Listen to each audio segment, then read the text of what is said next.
came here in 1987 with Pete Dye and Scott Poole and that construction crew. And there was an orange orchard out here at the front gate with a little driving range and a Denny's that I remember. And it's really where it all started for me.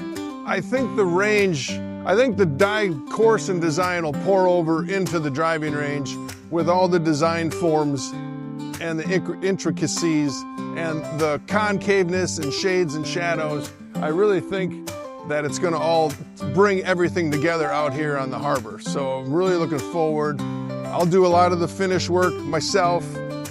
Functionality is a pretty big part of it, so make sure all the drainage and the contouring and the water's running at certain percentages so it can be maintained year-round and there's no problems with soft spots, or it'll be easy to pick. And then also obviously the design. We're going to berm the right and left extents of the range. I really think it's important to put some framework around here.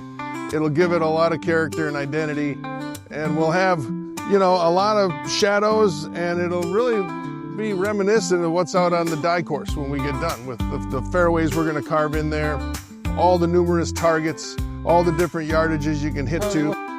From the south tee, there's going to be a target from 40 yards all the way to 125 yards, and they're not very big, and they're not more than 15 feet wide, and they get a little larger as you get out to 145. And then of course we're going to have the larger targets that start at 50 yards and go all the way in 50-yard increments to 250 yards. And it's similar from the north tee coming south. So off of this berm on the west side and the berm on the east side, some of these targets are going to come out of this berm, so they're not just sitting out there independent. They're going to tie into the berm work that goes around the perimeter. And then of course the fairway that runs the whole length of the driving range, that's right down the middle, has all these cool little fingers and targets jetting out. And if you don't want to aim at a target, you can just try to hit the fairway from left to right or right to left. And that fairway is going to be about 30 yards wide. And you might think that's a little narrow, but I mean, you're practicing. So try to hit a 30-yard wide fairway, and then you really got something. The design is very exciting. But for me, we got here, it was rain for 5 days in a row. We got all your high water marks. We gathered all that data.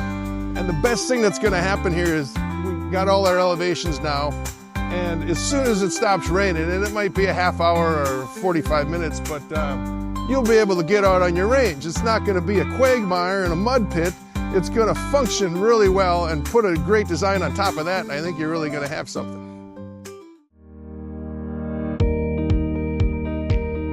Well, we're here on the 17th, which is part of this kind of big plan with the driving range construction. And if you can walk us through some of the changes we're going to have here on the 17th, beautiful signature par 3.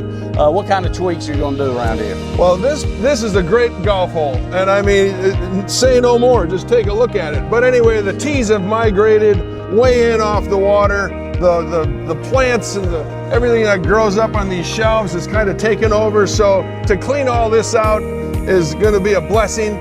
And it's also going to drop the water table and all these drain pipes that go up 16 in these other holes. So this is just spectacular. And then what we're going to do is move the tees back to the edge. Awesome. And we're going to end up probably crowding one of the bunkers. We're going to gain a little room on the driving range. But this golf hole is going to gain a little more of its dignity and detail and character that it had years ago, when the course was first built. Sure, man, that's great. And with the driving range, one thing I love about sitting down with you for lunch or whatever, really hearing these old stories about you working for Pete Dye and how he influenced you as a golf course architect. How do you keep his spirit alive and give some of your touches and feels along the way? Well, the thing is, for all those 35 or 6 years, I really never worked for anyone else. I mean, I did one design of my own, but Pete showed up and he was involved with that. And we've always just been really close. And, coming here, I think of Pete Dye, but I think of Scott Poole. I think of the construction crew we had and all the people that really taught me taught me a lot of things over the years.